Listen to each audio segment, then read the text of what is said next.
Hello guys, welcome back to another live stream today. Arsenal versus Aston Villa preview. Wednesday night, tomorrow then. We are back. We're with Joe today, you alright mate? I'm good, thank you, Barry. How are yourselves? Good. And we're with the Arsenal fan, Luca AFC. You alright mate? Yeah, I'm good, man. Thank you very much for inviting me on, man. I'm looking forward to this preview, man. No, it's fine. So Joe will ask Luca 3 questions, then we'll get on to the active preview. So Joe, do you want to start? Yeah, I will do. Luca, first question is, will Arsenal strengthen before the transfer deadline day? See, this is the thing, right? And this is where, apologies if I do get into a bit of a rant, right? Apologies if I do get into this rant. You guys don't mind. But I will break it down. I'll break it down in stages, right? No, I don't think we will. I don't think we will because it's far too late, right? And this is what really baffled me now, right? Right? Partey gets injured, right? Arteta did a press conference the other day and he doesn't have a clue when Partey's back. How are you supposed to know that your manager doesn't have a rough idea when Partey's back? That's not very good organisation for Arteta, isn't it? Mohamed El-Neni's injured, right? And he had a very good game against Fulham, right? And he's now injured, which leaves us with Sammy Lokonga, right? Where he's probably not ready to start, right? Fabio Vieira is still coming back from injury, right? Which he got chucked in the under-21s against Swansea under-21s a couple of weeks ago. Charlie Patino's gone on loan to Championship Blackpool. Miguel Aziz has come back from his loan deal or something like that, which apparently he's not in the under-21 squad tonight because Arsenal's under-21s take on Cambridge United away, right? But people want to believe, this is what really frustrates me. Chelsea, right, are about to sign an RP Leipzig right back, who's meant to be good, right? And they're in talks with Wilfried Zaha, and Fabrizio Romano has come out and actually reported that they're looking at De Jong last minute. Manchester United are looking at Dest. They've already got Anthony snapped up yesterday, right? They've signed Jabolka from Newcastle. And we've got Man United at Old Trafford after you lot, right? How am I supposed to be optimistic, right? Where people tweet me back and say to me, right, oh, Lucas, stop being negative. There's still 1.5 days to go. You can get someone like a Tillemans or a young winger. Clearly not. We have put ourselves into this mess, and we do this every single season, right? What is there to be positive about? Yeah, we've won 4 games in a row. Teams are where we expect to be. I expect us to beat Crystal Palace away. I expect us to beat Bournemouth, Leicester and Fulham. Right? And I expect to beat you lot tomorrow. But Manchester United away at Old Trafford, we don't like going to Old Trafford. Right? If we go to Old Trafford and no signings and we end up with Xhaka and Lokonga or Maitland-Niles in that midfield, United will beat us. United will beat us. Honestly, they will.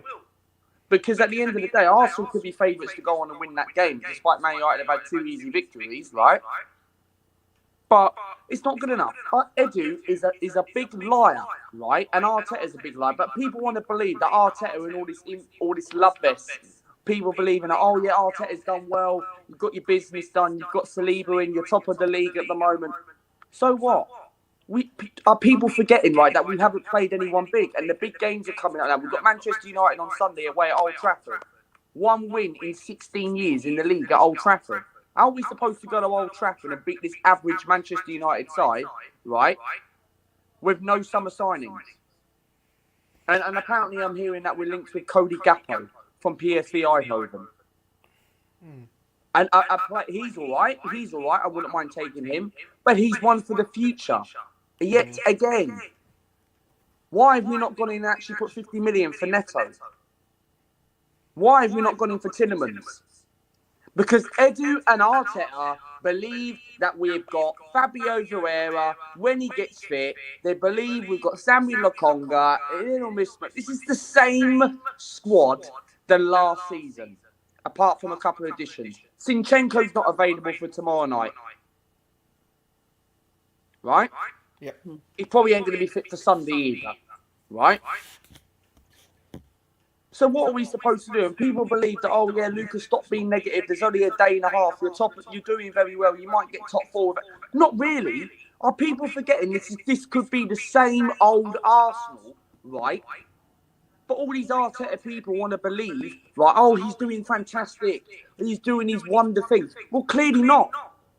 Clearly not. We've not gone. Tillemans wants to come to Arsenal Football Club, right? But Arteta and Edu are thinking, nah, we don't need Tillemans. We don't need a guy who's overweight that can only make on a very good pass. But, you know, mate, we need a central midfielder that's going to upgrade. We need a winger.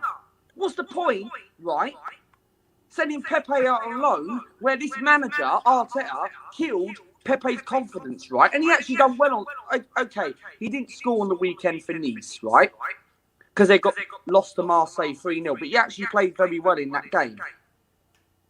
Right? And that's his type of level now in the French league, where if we had a better manager, I guarantee you we would have got the best out of Pepe. I don't care what anyone says. Right? I want is what is best for this football club. And it's going to be the same situation by coming after the Aston Villa game. The media are going to put pressure and say any business done for deadline day, right? And then they're going to say, we don't need to sign anyone or we'll try. How are we supposed to get Tillemans or someone like that on deadline day? I don't get it, man. This football club's finished, but... I agree with you. Tomorrow it's basically one lawyer against the second lawyer. Who's that? Gerrard. It is. He like Arteta though. He wants to bring players in, but he ain't getting them. He ain't getting them. He needs to push and get players in. We're linked with about 50 Talk about Villa. We'll talk about Villa, right? At the moment, right? Arsenal are giving me pains, right? Every season it's the same old Arsenal, man. Never going to change, right? Steven Gerrard. I did a preview yesterday with Villa boys yesterday, right? And what's going on with you lot with Gerrard? Like, for me, I actually thought he was actually going to do all right, right? But you bought Camara, you bought Carlos in, which is a very good defender, but now he's out. I think the problem with Villa is, I just think the job's too big for Gerrard. Can I say something? Yeah, I agree. I say 3 things. 1, it's our defence. It's shaky. 2, we can't go forward. We don't have the striker who can score goals. And 3, Gerrard has lost the fans, lost the dressing room. He has lost everything. Even Mings is falling out with him now. The players are... Pochettino was in Birmingham today talking to Aston Villa. So I think Gerrard is getting sacked after Arsenal if we lose. Yeah, I know. Are you joking? He's actually in Birmingham? Yeah, he was in Birmingham. Mate, if that's true, you lot... If that's true, right? I ain't lying. If he... Look, I don't think he'll come to Villa. Surely not. Probably won't, but he was in Birmingham today talking to Aston Villa. Was he actually? Yeah, and if... Can you imagine if he came to you lot, mate? You lot would be so ambitious, right? That despite you've had a rubbish start to the season compared to us, and we haven't lost the game so far yet, right? If Potts went to you lot and I don't think he'll downgrade. Not from PSG to Villa. Surely not. No, probably Surely not. But if he did, right, then you've got yourselves a decent manager, right? That's actually going to put you and actually build around this team. Well, we're stuck with this flipping clown, Mikel Arteta, right, and Edu and all them lot, not getting an essential midfielder in, not getting... Why can't we not go and get Pedro Neto? Why, if these players want to come, you've got to pay the money. Mate, how much Manchester United are in a worse mess compared to us? At least, right, that 100 million, what Manchester United paid for Anthony, right? That was the Glazers' money. The Glazers got the 100 million out of their own pocket to go and get Anthony. Clearly, they did. Because at least Manchester United, right, have actually gone out and actually took a risk and spent that sort of money. Yeah, people criticise and saying, oh yeah, they waste their money on Harry Maguire, 80 million. Yeah, they might have wasted their money on that, but at least they've actually gone out and actually paid amount of money on it and took these risks. Well, we don't do that. We don't do that. But people might say to me, oh yeah, Luca, we paid 72 million for Pepe. How did that turn out? The why it turned out like that, because Arteta's not using him. And we're not even getting the central midfielder. If Tillemans wants to come to Arsenal Football Club, that we're crying out for a central midfielder, go and get Tillemans. Why are we waiting until next year to go and get him? Liverpool don't want him. right? They could probably still make a bid in the last minute if they're that desperate. I think Tielemans is staying at Leicester now. I think it's Nobody just doesn't interesting. want him. Nobody doesn't want him apart from us. And the guy actually come out in the meeting and said that he wants to come to Arsenal. But it's clear that Arteta was happy with Granit Xhaka and Lokonga. What are you supposed to do? How are you going to get top 4, right? If people believe, right? This is the problem with our fan base, right? And people call me negative, right, on my channel. That's fine by them, right?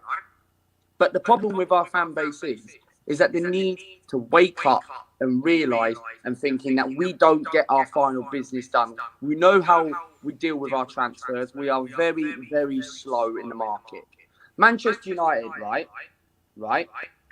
I signed a couple of players in a couple of days. Why can't we not do that? And we finished like 11 points clear of Manchester United last season, and we're making ourselves in a fall, right? Yeah, we signed better players than Manchester United, but Manchester United have actually got a better winger, right? Than probably our wingers.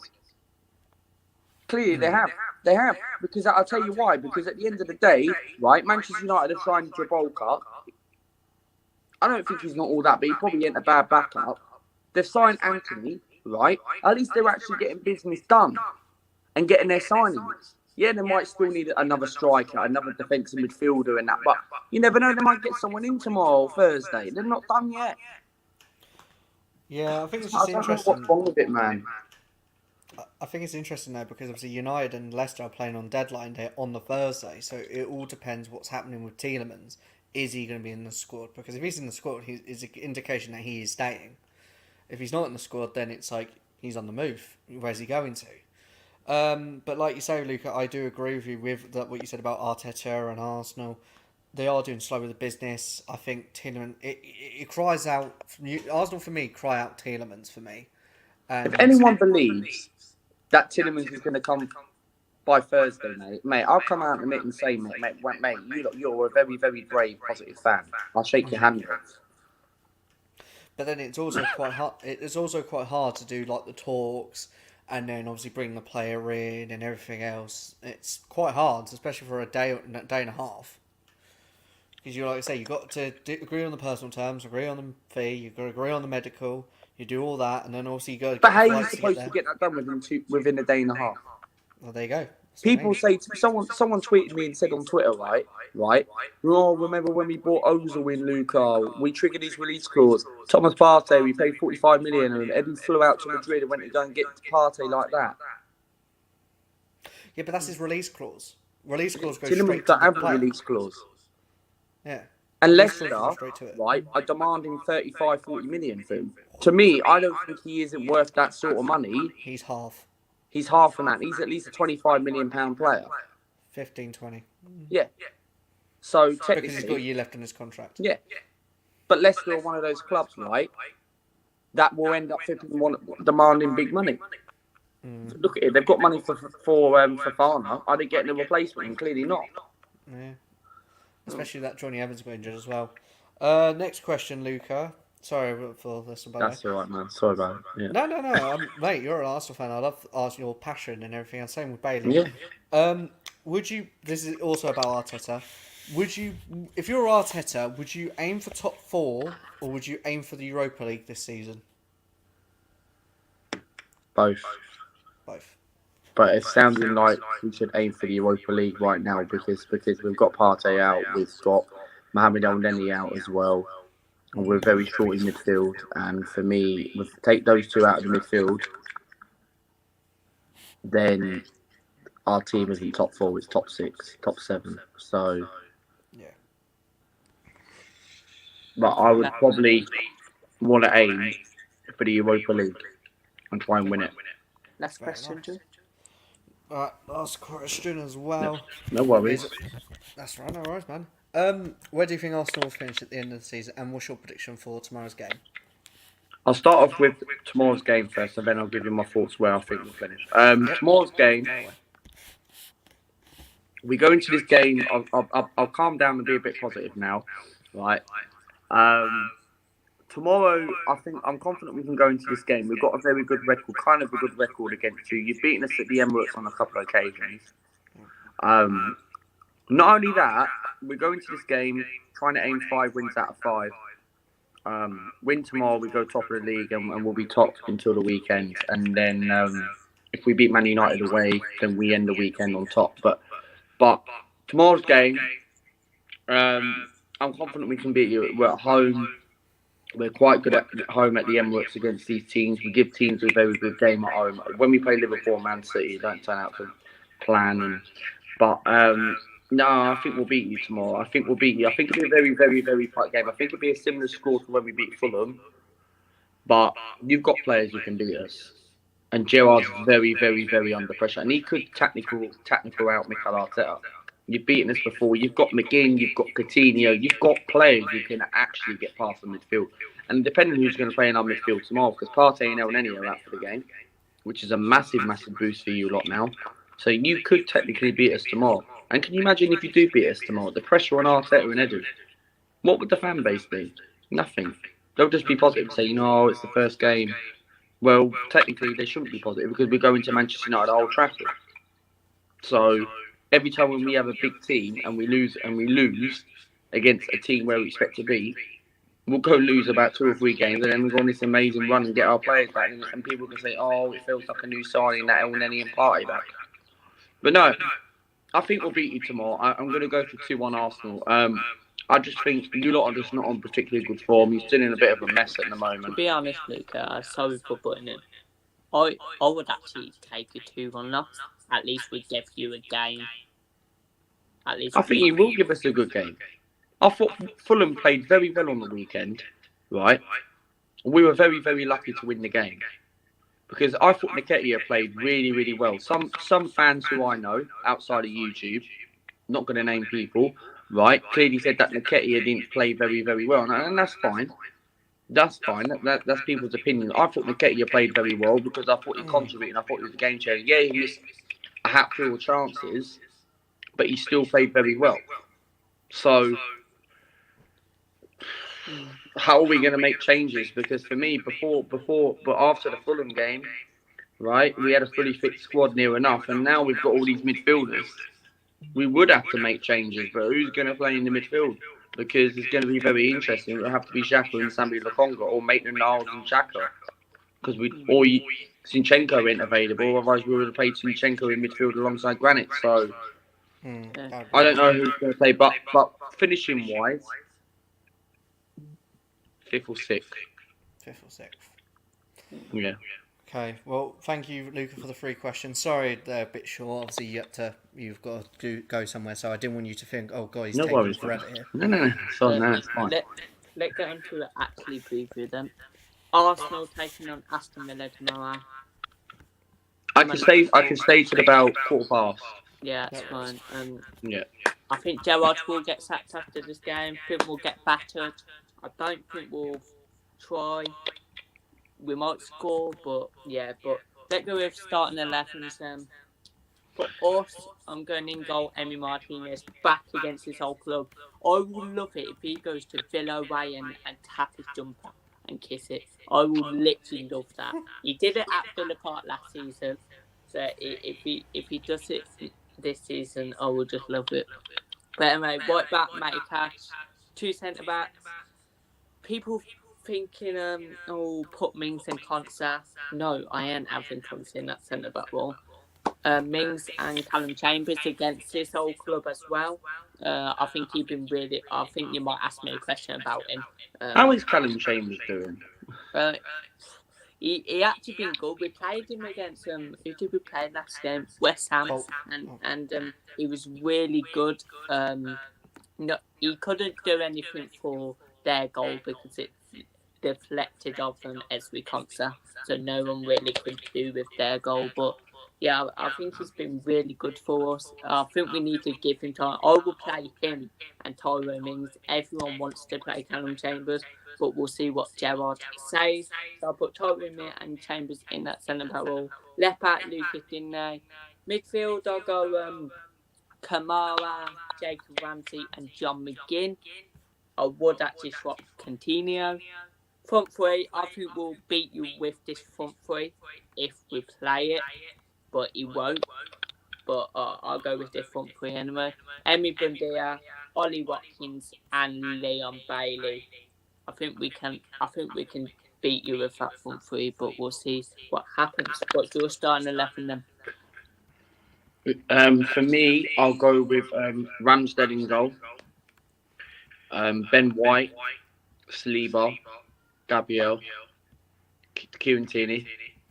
Midfield, Xhaka. That's Lokonga and Niles. Probably have to go with Maitland Niles, but I don't think he's not. You know what? I'm going to have to go with Lokonga because he's more realistic that he's going to play. Lokonga, Xhaka sitting.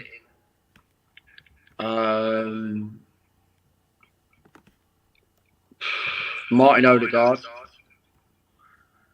I give Saka a rest and get him ready for Old Trafford. I'll play Smith Rowe. I give Smith Rowe a run out. Don't play Smith Rowe, I beg.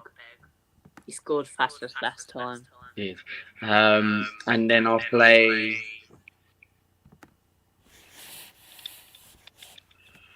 Can Fabio Vieira play on the wing?